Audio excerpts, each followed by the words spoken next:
কৃষ্ণ কৃষ্ণ হরে হরে, হরে রাম রাম রাম হরে হরে।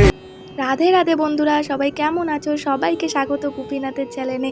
জানি অনেক দিন ভিডিও আসেনি, কিছু প্রবলেমের জন্য কিছুদিন ভিডিও দিতে পারিনি, কিন্তু তোমরা পাশে থেকো। এবার প্রত্যেক সপ্তাহে ভিডিও আসবে, দয়া করে তোমরা পাশে থেকো, তাহলে আমি প্রত্যেক দিন ভিডিও দেবো, তোমরা দেখতে পাবে।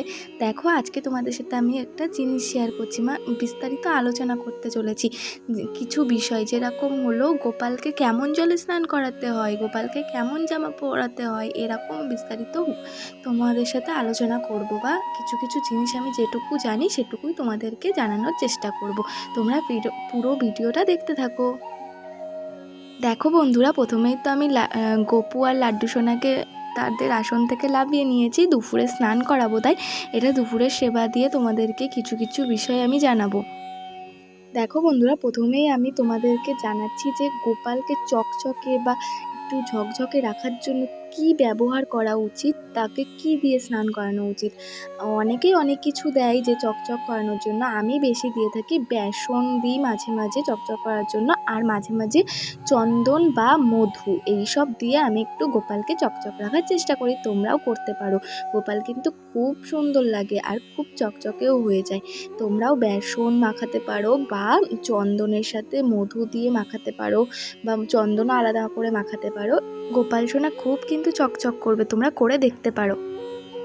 বন্ধুরা, এবার তোমাদের সাথে আমি শেয়ার করছি যে গোপালকে কেমন জলে স্নান করানো উচিত। অনেকেই ভাবে যে গোপালকে কেমন জলে স্নান করাবো, এই জলে কি স্নান করানো উচিত, এই জলে কি স্নান করানো উচিত না, এরকম বিষয়ে অনেকেই গোপালকে স্নান করানোর জলটা বুঝতে পারে না কেমন জলে স্নান করাবে। আমি বলছি আমার হিসাবে যে তোমরা যে কোনো তোমরা যেই জলে তোমরা ব্যবহার করো সেই জলেই যদি গোপালকেও দাও, তাহলে সেটা ভালোভাবে শুদ্ধ করার জন্য চন্দন বাটা, তুলসী পাতা, ফুল, যাবতীয় শুদ্ধ জিনিস ওর ভিতরে মিশিয়ে দেবে।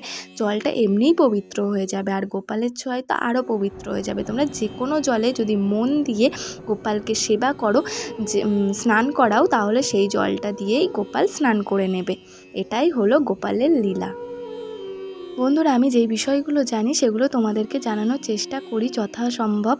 দেখো বন্ধুরা, আমি যে বলছি যে আমি ঠিক তা না, অনেকেই অনেকভাবে গোপাল সেবা দেয়, তোমরা সেগুলো ভিডিও দেখেও জেনে নিতে পারো। আমি যেটুকু জানি সেটুকুই তোমাদেরকে বলছি, আর আমিও অনেক কিছু নাই জানতে পারি, তোমরা কিন্তু দয়া করে কমেন্টের মাধ্যমে আমাকে জানিয়ে দিও। দেখো বন্ধুরা, আমি এবার ওই জলটা রেডি করলাম, তোমাদের তো বললাম কি জলে গোপালকে স্নান করাতে হয়, সেই জলটাই আমি রেডি করে নিয়েছি প্রস্তুত করে। এবার আমি ওদেরকে একটা প্লেটে বসিয়ে এবার স্নান করিয়ে দিচ্ছি। দেখো কি সুন্দর লাগছে, স্নান করাচ্ছি ওদেরকে। দেখো খুব গরম পড়ছে, কিন্তু গরমের মধ্যে আবার মাঝে মাঝে বৃষ্টি হচ্ছে, গরমও পড়ছে, কিন্তু গরমটা কিন্তু কমছে না বৃষ্টি যতই পড়ছে। দেখো তোমরা কিন্তু সাবধানে থেকো এই গরমে। এবার দেখো আমার স্নান করানো হয়ে গেছে, এবার দুজনকে আমি আসনে বসিয়ে দিয়ে এবার গাটা ভালো করে মুছিয়ে দিচ্ছি।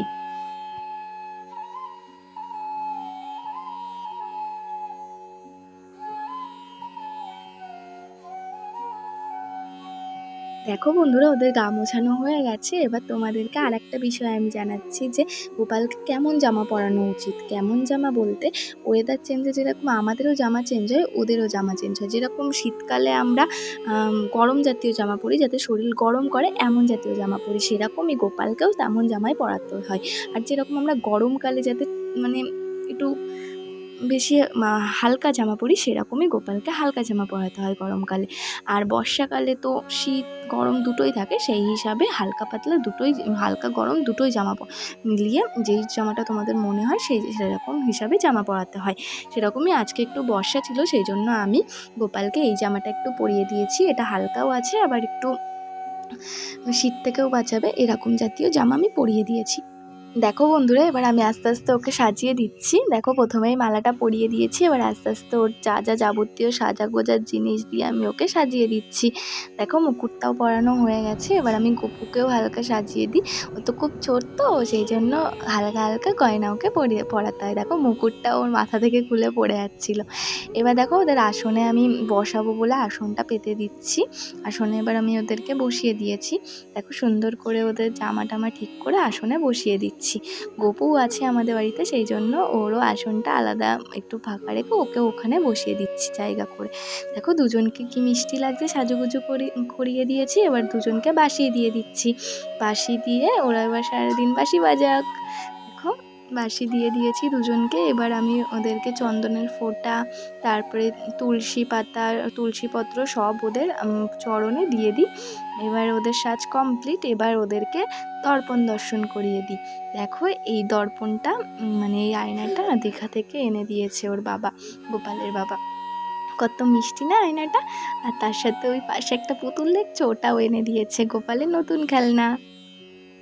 দেখো বন্ধুরা, এবার আমি দুপুরের খাবার ওদের রেডি করে দিয়েছি। আর একটা বিষয় তোমাদের বলে রাখছি যে গোপালকে কোন সময় কেমন খাবার খাওয়ানো উচিত। অনেকেই অনেক রকম খাবার খাও, কিন্তু গরমকালে চেষ্টা করবে যে হালকা খাবার খাওয়ানো, যেরকম ফল, হালকা জাতীয় খাবার, যেগুলো খেলে আমাদেরও অসুবিধা না, সেরকম জাতীয় খাবার ওদেরকে খাওয়ানো উচিত। সেরকম আমি দুপুরে বেশিরভাগ ফল দিয়ে থাকি এই গরমকালে, সেই জন্য আমি আজকে আম দিয়েছি, সেটাই তোমাদেরকে দেখিয়ে দিলাম। আর দেখো সব খেলনাগুলো ওর পাশে দিয়ে দিচ্ছি। আগেই তো বললাম ও অনেক খেলনা পেয়েছে, ওই যে আয়নাটা আর ওই কিউট পুতুলটা, ওই দুটো ওর নতুন খেলনা। কত সুন্দর না পুতুলটা, ওর চাইতেও বড় হয়ে গেছে। এবার আমি ওর খাবারটা দিয়ে দিচ্ছি, ও এবার খাবে।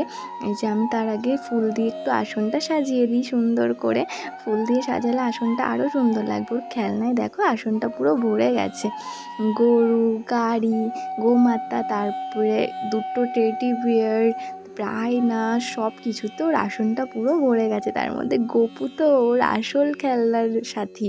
এখন গপু যতদিন আছে ও তো খেলনার সাথী ভালোই পেয়ে গেছে। গপু যখন চলে যাবে ওর আবার মনটা খারাপ হয়ে যাবে, কেননা ও তো একা থাকবে, ওর আর খেলার সাথী থাকবে না। সেই জন্য গপু যতদিন থাকে ততদিন ওরা দুজন খুব মজা করে, খুব দুষ্টুমি করে। দেখছো ওরা দুজন কত হাসি মুখে বসে আছে। এবার আমি ওদেরকে দুপুরের খাবারটা খাইয়ে দিচ্ছি। দেখো আমটা আমি প্রথমে লাড্ডু সোনাকে খাইয়ে দিলাম, এবার আমি গপুকে খাইয়ে দিই। দেখো সুন্দর করে খাইয়ে দিচ্ছি। এবার আমি ওদেরকে এবার একটু জল খাইয়ে দিই। দেখো জল খাইয়ে দিচ্ছি। দেখো এবার আমার ওদেরকে খাওয়ানো হয়ে গেছে। এবার কিছুক্ষণ পরে এসে ওরা নিজে নিজে খেয়ে নিল। এবার আমি কিছুক্ষণ পরে এসে ওদের একটা কাপড় দিয়ে হাত মুখগুলো মুছিয়ে দিচ্ছি, ওদের খাওয়া হয়ে গেছে। দেখো এবার আমি ওদেরকে একটু আদর করে দিচ্ছি। দুজনে কত মিষ্টিভাবে বসে আছে। এবার আমি ওদেরকে বলছি টাটা, পরে আবার আসবো, তোমরা খেলতে লাগো।